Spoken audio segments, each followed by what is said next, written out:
கில்லி படத்தின் மாபெரும் வெற்றிக்கு முக்கிய காரணமான பிரகாஷ் ராஜை தற்போது தமிழில் அதிக படங்களில் பார்க்க முடியவில்லை.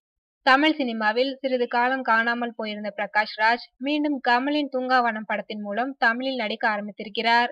அதேபோன்று ரஜினியின் படத்திலும் அவர் நடிக்கலாம் என்று புதிய தகவல்கள் வெளியாகியுள்ளன.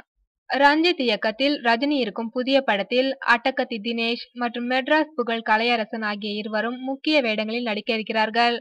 தற்போது பிரகாஷ் ராஜும் அந்த படத்தில் நடிக்க இருப்பதால் படத்தின் மீதான எதிர்பார்ப்பு ரசிகர்களிடையே அதிகரித்துள்ளது. கேங்ஸ்டர் கதையை மையமாக கொண்ட இந்த படத்தின் படப்பிடிப்பு வருகின்ற ஆகஸ்ட் மாதத்தில் மலேசியாவில் துவங்கப்பட உள்ளது. ரஜினியுடன் பிரகாஷ் ராஜ் இணைவது இது முதல் முறையல்ல. ஏற்கனவே படையப்பா படத்தில் சிறிய வேடத்தில் வந்து போனவர்தான் பிரகாஷ் ராஜ். இந்த படத்திலாவது அவருக்கு பெரிய கதாபாத்திரம் கொடுப்பார்கள் என எதிர்பார்க்கப்படுகிறது.